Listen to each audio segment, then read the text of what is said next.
Today we have a fun revenge story against an ex. We'll get into that in a bit, but first, deny me a raise because you want to steal my husband? Enjoy unemployment? Many moons ago, think early 2000s, I worked for a small tech company in the Midwest. I started out as a customer service rep. My husband also worked there in a higher level position in a different department. There was an office manager there who did not like me at all when I got hired. She originally was a billing rep and got moved to the office manager position when the original one who hired me quit. As an added note, her brother also worked there in the same department as my husband. I was pretty much a model employee. My stats were great, I was always on time, and customer feedback surveys were always glowing when I was on shift. However, it seemed like she had it out for me because she was always trying to find something to nitpick about my performance.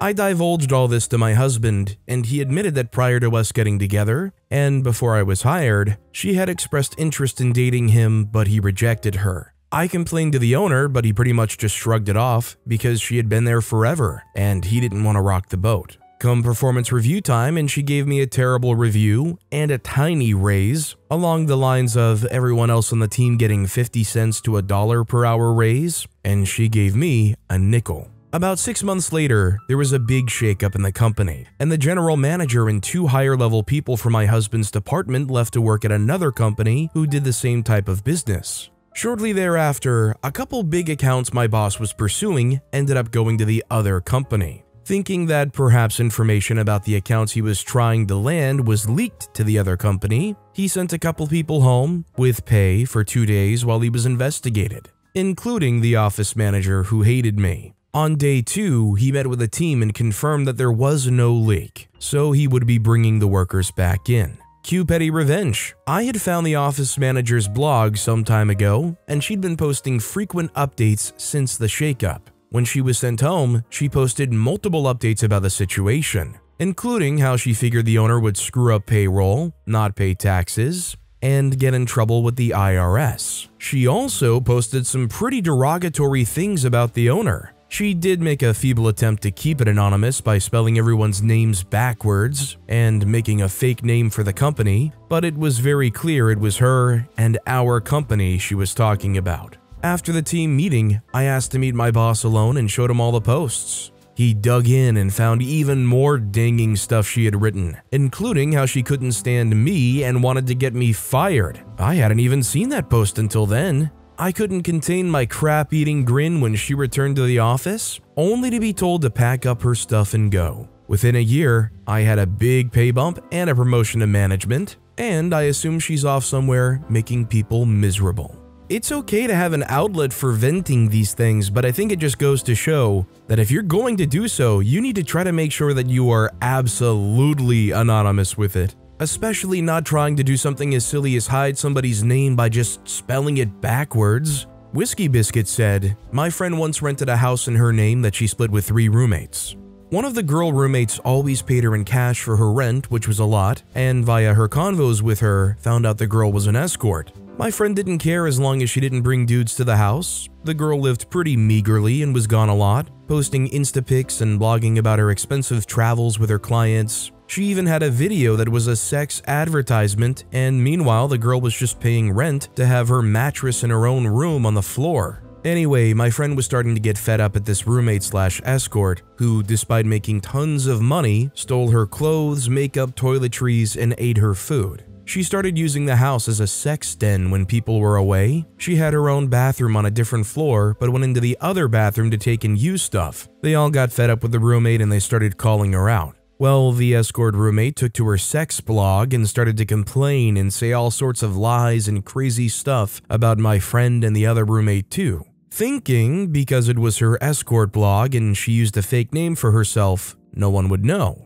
She even posted sex pics in the house, which was pretty obvious. Of course, she was found out and friend and other roommate confronted and kicked her out. I guess people just think they're impervious to their own stupidity. Also, hi, I'm Steven, and if you guys enjoy awesome stories of revenge, it would be amazing if you left a like or left a review if you're listening to my podcast. That said, our next story is Evil Grandmother Digs Through My Trash and Will Love What She Finds. I moved back home last year to live with my parents. My evil grandmother lives here too. When I say evil, I mean this woman is absolutely bat crap crazy. Does things like, when I'm doing a load of laundry, she'll lurch out of her room and quietly stand behind me while muttering things under her breath like, "You ungrateful bench, I hate you. Wow, don't you know everything?" Other examples include graffitiing all over my bottle of mouthwash with smiley faces and devil faces and "Do not leave on the counter." Since she didn't like that I left my mouthwash on the counter apparently, she'll talk to me out loud when she's in the bathroom, adjacent to my room when she knows I'm home,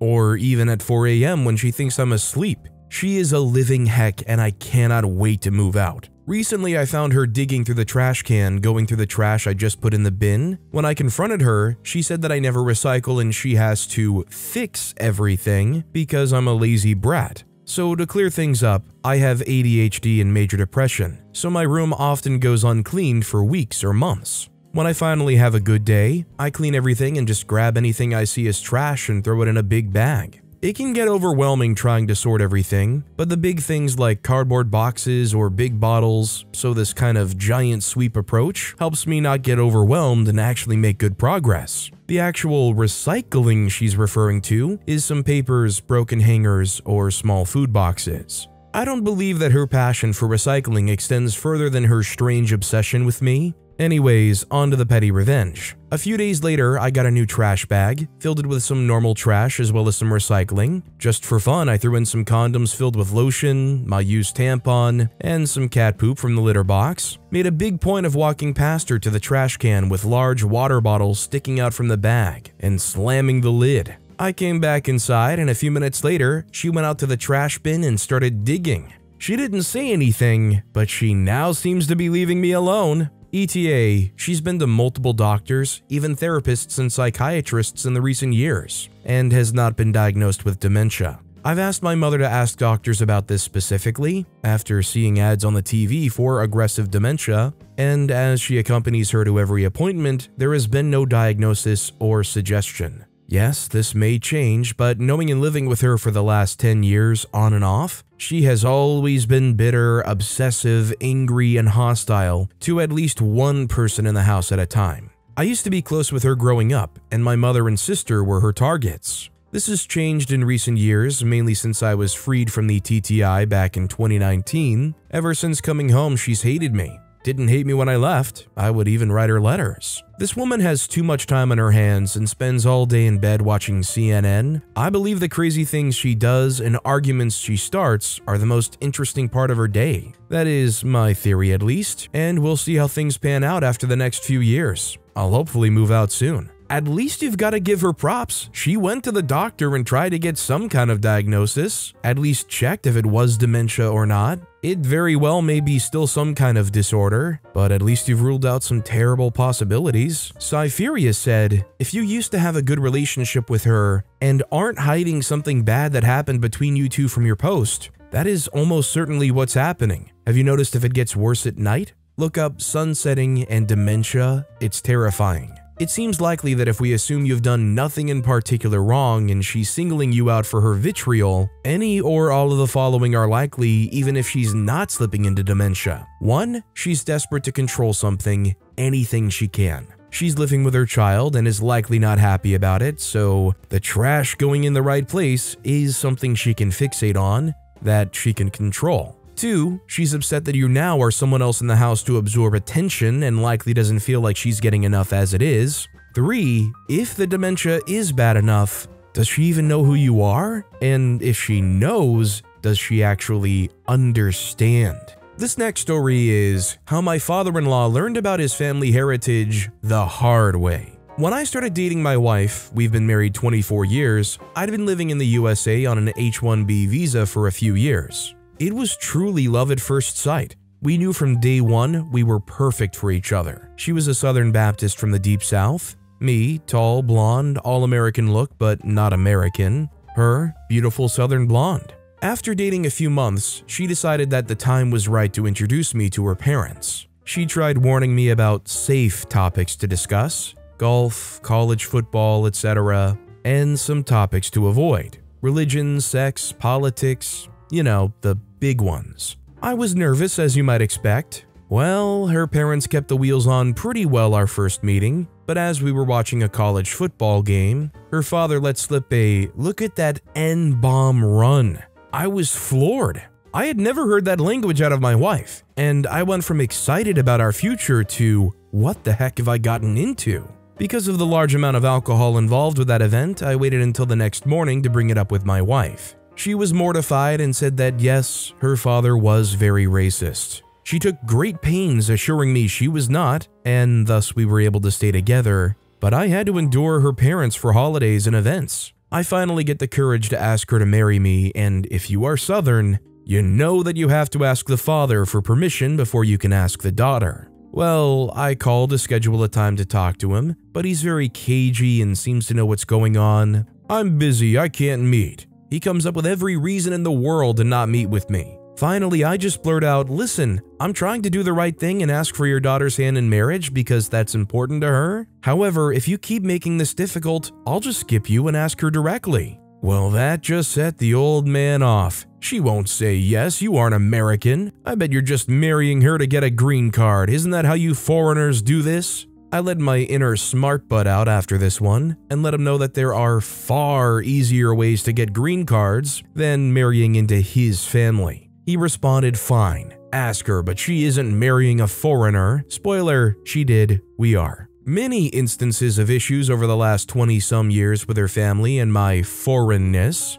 About 4 years ago, I decided that I wanted to get our DNA tested. I've always been curious, and we have all our family stories about where we came from, so I pulled the trigger for my wife and I and both kids, as well as my parents. You needed a different email for each submission back then, so I had my wife's info sent directly to her. I used my alternate emails for both kids and my main for me. The results came back, and I immediately go to mine. Scandinavian, English, Irish, Scottish. I am literally glow-in-the-dark white. One of my children, the oldest, matches my heritage pretty closely. My other, while still a genetic match as a child, for all you Reddit "she is cheating" people, shows some Congo DNA, like 2% if I remember correctly. This did make me curious, so I asked my wife to see her report. I don't have it. Okay, let's give it a few days, maybe yours is last. 3 weeks later, she was too busy to check, but didn't think she had it. My parents had theirs, my kids and I had ours, so I sat her down and said, "I know you have the results, and I'm curious if you have the Congo DNA like my youngest." Her shoulders slumped. She started to tear up and said, "I do have the results. I am 8% Congo. This is going to kill my dad." Well, 20 years of backhanded comments about me being foreign and all his racist crap? Well, you know I had a plan. Over the next couple of months, we talked about this back and forth, and she realized that she shouldn't be protecting this man. He needed to face the truth, and maybe, just maybe, it may make him a little more tolerant. So, I shared the results with my youngest, who is quite proud of the results, and shared that with people proudly. Fast forward to our next visit with the in-laws. We were watching college football again, and my father-in-law made another comment about blacks because he tried hard not to say the N-bomb in front of my children. My youngest said, "I'm 2% black." My father-in-law launched like a rocket out of his chair. "No, you aren't. You're white and you should be proud of that." My son said, "I'm 2% Congolese and proud of that." Father-in-law replied, "You are not. Who taught you to say that?" My son said, "My dad." My father-in-law then looks at me and says, "Why are you teaching him to say this? He is white." I tell him, "Funny you should mention that. I happen to have our genetic profiles here with me." Pulls out the full color printouts. I say, "Funny thing about genetics, here are my results, as well as my parents. Here are my kids' results. Here is your daughter's results. The question I have is, does the Congo DNA come from your side of the family or your wife's? I am more than happy to go buy a test to help you explore your rich history." He says, "This is bullcrap science mumbo jumbo, ain't no way." I say, "Actually, it is very accurate and only getting more accurate as more people share. Come on, let me get a test for you and your wife." He says, "Over my dead body." Ironically, that was the day the foreigner comment stopped. Never again was it pointed out that I was from another country, nor were my children mixed. My father-in-law learned a hard lesson that day, and it was by far the best money I've ever spent. Still hates me, but I shifted the power dynamic. I was gonna say, it does not surprise me that his reaction is, "Nah, that's just nonsense, they just made that up." Somebody like that in this day and age, if they hear something that they don't personally agree with or don't want to believe, you just made that up, or it's fake science mumbo jumbo. All they have to do is deny that it was ever real or ever correct, and it never was in their eyes. I Fell I Can't Get Up said, "My dad was just like your father-in-law. My dad had his private pilot's license and he owned his own airplane. He met a guy online in one of his pilot groups and the two hit it off. They became friends immediately. They both had quite a bit in common. My dad mentioned this to me and he told me the name of the guy. I asked him, 'Is that guy a judge?' My dad said yes. How did I know? I said, well, he's quite well known. He has his own TV show. He said, no, he's a judge, not a TV personality. I beg to disagree. He is a judge and a TV personality. Thing is, this judge is black. My dad had no idea. I wasn't going to spill it. He'd have to figure it out for himself. They both owned their own airplanes and they decided to meet at a halfway point and meet in person. I asked to go. Ha! He said no. I begged. I wanted to be there when he discovered his new friend is black. Nope, wouldn't let me go. They did finally meet. My dad decided he's an exception to the rule of blacks. He asked me if I knew. I told him I did. He asked why I didn't tell him. Does it really matter? This next story is, I'm returning my sister's trash to her. My sister doesn't clean up after herself at all. Even though we have a cleaning schedule, it began alright, but now she doesn't even try anymore. She leaves her stuff everywhere and either doesn't see the mess or doesn't mind living in a troll cave. Yesterday I cleaned everything because I hate the mess, and even a day later the kitchen's already covered in crumbs. Completely fed up, I took the crumbs and put them on her computer's keyboard. I'll continue to do so until she starts cleaning up, but my guess is she won't even notice. You know the situation is really bad when you literally bring the trash to them and dump it on their stuff, and you're concerned that they won't even notice it. Honestly, the one place you should put it is probably the bed. That is probably the one semi-clean thing they keep. Our next story is, I changed my Facebook profile picture to a photo of my dad and I as petty revenge. For context, I, female 21, have an older father, 80-year-old male, and I'm a result of my dad's second marriage. I have several older half-siblings, but we're gonna focus on Lauren, female 60. I was warned about Lauren from my other older siblings, but no one would ever really tell me what she did, not even my dad. Her own mom asked me, "Are you sure you want to meet her?" when I called to ask for her details. My mom did state that it seemed Lauren only ever called dad when she wanted something. Even when he broke his leg in several places and had to have surgery, she didn't call him until 3 weeks later when he was out of the hospital. And she lives in the same city. The small times she did call was to ask for things, and if she didn't get them, she would repeatedly ask until dad gave in. Despite this, I still wanted to meet her. I felt like listening to the gossip wouldn't be giving her a fair chance, and while my family's not close, I've always wanted us to be. I met Lauren over Facebook just over a year ago and started noticing that more people in my family were unfriending her.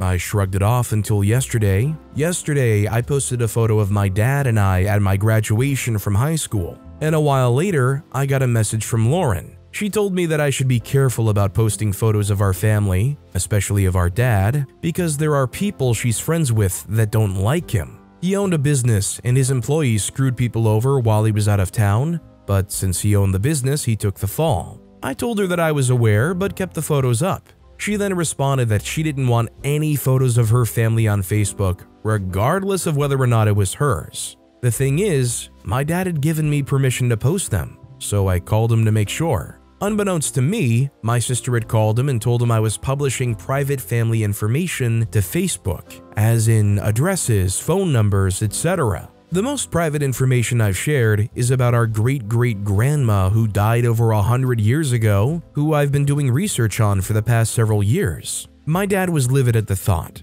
but after explaining what happened, he apologized for jumping the gun. Now comes the petty revenge. Since she didn't want her friends to see photos of our dad, I unfriended her, but not before changing my profile picture to another graduation photo of my dad and I then sent her the following message. "Hey girl, that's cool that you don't want family photos on your Facebook. However, I got dad's permission to post my photos of him and I together, so I will post what I please. It's not like I'm posting family gossip, though I implore you not to freak with me again, because I have no problem posting family gossip about someone who does me dirty. You know for a fact I'm not posting anything personal, other than family history about dead people that I worked for years to learn and have a right to share. If you have friends that would get upset with you simply because they saw a photo your 21-year-old half-sister posted, then maybe you should get better friends. Their idiocy sounds like a skill issue. For someone bordering on 60, you sure act like a teenager trying to dictate someone's posts who you've never met in person, nor have you made any attempt to meet me before my adulthood. Couldn't be me, girly pop. I actually care about my family." Apparently, OP said that her response to that was, "Whatever, I don't read long texts, unfriend me please." I mean, it must have felt great for OP to write that paragraph and send it over, but they also turned around and hit OP directly with a, "I ain't reading all that, I'm happy for you though," or "sorry that happened." Our next story is Locked a Jerk's Bike. Lived in a building with a bicycle storage area that was overfull with derelict bikes from previous tenants or owners. The daily bike commuters all had their spots and worked fine, until one jerk moved in and would take empty spots. I'd slide his bike over to make room and he would get mad and put notes to not touch his bike, then started letting air out of our tires of our bikes, loosened seat posts and handlebars and other acts of sabotage. When I moved out of the building, I took my bike last and used my U-lock to lock his bike to the rail and left. Honestly, a guy that was that petty that would be going and loosening seats, letting air out of tires, it wouldn't surprise me if he was more than equipped with some serious bolt cutters, just because he knew that was probably an inevitable revenge that was coming to them. Our next story is, I know I was the petty jerk. My ex used to get mad at me for using his socks. He would tell me I was irresponsible for not keeping up after mine, and then using his, only to misplace the pair I borrowed, or having it dirty and not cleaning it immediately after using it. What if I wanted to wear that pair, he would ask. Mind you, I maybe borrowed 1 or 2 pairs a month, and it was just in between laundry days, and if rarely I noticed we were low on socks, I'd buy a couple packs. He got so fed up with me one day that he came home with like 6 packs of socks, gave me 4 and kept 2 for himself. Told me I will not be touching his socks. He made sure they were a different color and style so he would know if I grab one of his. Fast forward several months later to when I found out just how much of a piece of crap he was when he drinks. I moved out less than a week later and I took every dang sock in that house. I deep cleaned a couple days before leaving, found every sock I could, under couches and beds, some fallen behind, and beside washing machine and dryer, did all the clothes. Even went through his car, clothing drawers, and gym bag. I made sure that there was not one dang sock left in that house when I left. Sometimes when I'm getting ready,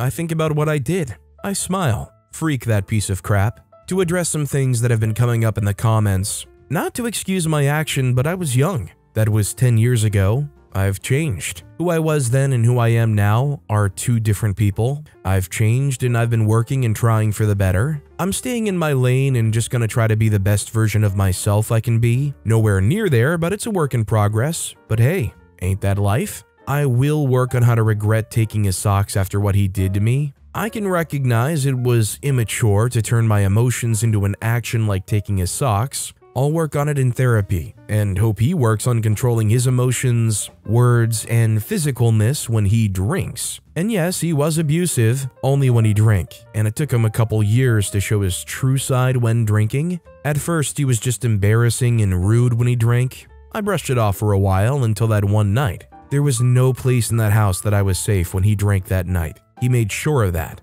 I allowed him to only do that once because I don't put up with that crap. Watched my mom being abused for years. I wasn't gonna repeat a cycle when I know how it goes and ends. All I can say is, even though OP tried to meticulously find every sock, there's still going to end up being like 1 sock in the cabinet underneath the kitchen sink for some reason. But just 1. Somehow he'll find a sock lost behind the fridge. 2 Doggos at Home wrote, "That's pretty funny. My son would steal my socks, used to drive me crazy. I actually put a lock on my bedroom door so he couldn't take them. He got size 12 men's and I have size 8 women's. He would stretch them out and ruin them. Before people come for my son, he was 13 at the time and wouldn't put his clean laundry that I folded and placed in his room away so he couldn't find his socks. I couldn't physically force him to put away stuff, and he wasn't listening to me about not taking my socks, so I locked him out of my room, locked him out of my daughter's room too.